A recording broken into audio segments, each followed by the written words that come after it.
kekuatan pikiran. Belajar memanipulasi energi di bumi dapat dikatakan pelajaran yang tidak mudah, di mana masing-masing jiwa sebelum dapat mengarahkan energi yang mereka miliki harus terlebih dahulu menyeimbangkannya. Keseimbangan energi diri kita selama ini dianggap sebagai sebuah hal yang hanya dapat dicapai ketika kita pergi ke seorang penyembuh, orang pintar, maupun guru spiritual. Padahal kenyataannya, hanya diri kita sendiri yang dapat menyelaraskan energi diri.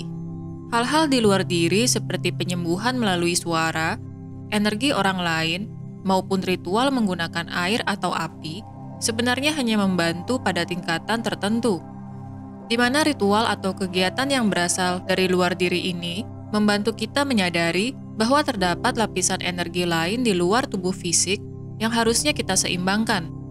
Lapisan energi yang dimaksudkan antara lain energi emosional, mental, serta spiritual kita. Energi tak kasat mata ini dapat disadari ketika kita dipertemukan dengan hal-hal yang bersifat mistis, seperti ritual penyembuhan dan sebagainya. Ritual menggunakan air, api, maupun energi orang lain dalam penyembuhan sebenarnya adalah hal yang begitu kuno, di mana banyak kebudayaan pada suku tertentu mengimplementasikannya di kehidupan sehari-hari. Hal ini kemudian dianggap hal yang kuno atau hanya legenda belaka di zaman yang kita katakan modern sekarang.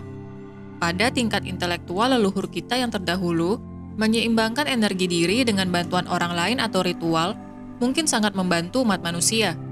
Namun, kita harus memahami bahwa peningkatan intelektual artinya kita menjadi semakin sadar akan kekuatan diri kita sendiri. Jika ribuan bahkan puluhan ribu tahun yang lalu, kita harus bergantung kepada orang lain maupun energi elemental seperti air maupun api untuk menyeimbangkan energi kita, maka seharusnya kita sudah meninggalkan hal tersebut saat ini. Karena jika kita masih bergantung kepada hal-hal di luar diri, artinya tingkat kesadaran kita masih sama dengan peradaban di masa lalu. Padahal, kita seharusnya terus bertumbuh, di mana di fase transisi dari bumi 3D ke 5D, kita harus memiliki keinginan yang kuat untuk mampu mengendalikan energi diri kita sendiri. Kemudian, bagaimana kita mengendalikan energi diri kita sendiri jika energi kita belum selaras?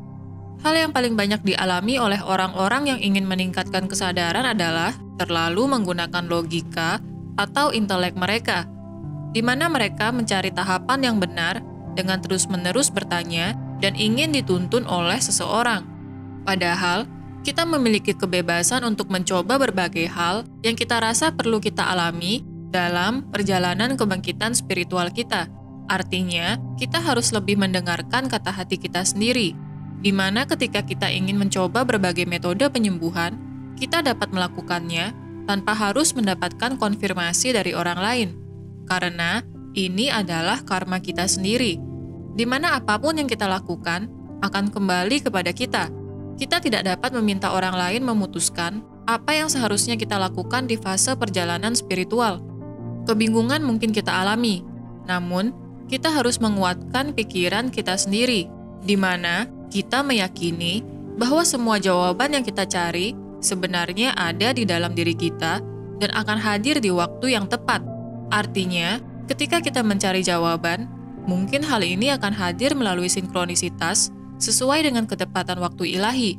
Jawaban mungkin dapat hadir ketika kita mendengarkan radio, menulis jurnal, meditasi, atau saat berbincang kepada orang lain. Apakah penghalang terbesar bagi umat manusia dalam mengalami peningkatan kesadaran? Jawabannya adalah keterbatasan yang mereka ciptakan di pikiran mereka sendiri, di mana mereka berpikir bahwa mereka tidak berdaya, membutuhkan cinta dari orang lain, dan harus membahagiakan orang lain. Inilah pemrograman palsu yang selama ini mereka pegang ketika berada di sekolah bumi, sehingga mereka berpikir bahwa untuk menjalani perjalanan spiritual, mereka harus bersama-sama dengan orang lain. Padahal, pelajaran kita dengan orang lain bisa terpaut ratusan ribu, bahkan jutaan tahun lamanya. Artinya, usia jiwa kita dan orang lain tidak dapat kita samakan. Untuk merasakan peningkatan kesadaran, kita harus menguatkan pikiran kita sendiri, Kita harus membuang segala dogma dan doktrin yang selama ini menyihir pikiran kita. Kita bukanlah makhluk yang lemah. Kita memiliki kekuatan pikiran yang tak terbatas, sama seperti pencipta tertinggi. Hal ini tidak pernah kita sadari, karena sejak kecil kita sudah disuapi dengan berbagai informasi untuk tetap berada di matriks 3D. Untuk berpikir di luar kotak atau out of the box, kita harus mengenyampingkan ego kita sendiri.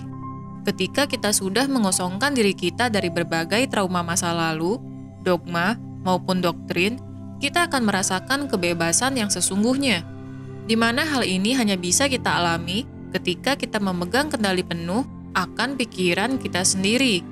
Untuk dapat menyadari kekuatan pikiran, kita dapat mulai dengan mengamati berbagai pikiran yang muncul. Apakah kita memikirkan kejadian yang sudah lewat? Apakah kita berpikir mengenai kesuksesan orang lain?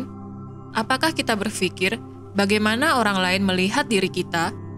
Izinkan segala pikiran tersebut muncul, kemudian tarik nafas mendalam, dan izinkan segala pikiran tersebut lepas dari diri kita bersama dengan hembusan nafas. Latihan pengaturan nafas akan sangat membantu kita dalam membebaskan pikiran kita. Perlu kita garis bawahi bersama bahwa segala pikiran yang muncul tidaklah buruk. Kita tidak perlu memberikan label bahwa pikiran kita kotor, dangkal, atau sebutan lainnya. Izinkan segala pikiran hadir, kemudian jangan lupa untuk membuka pintu diri kita dan mempersilahkan pikiran tersebut pergi dari diri kita.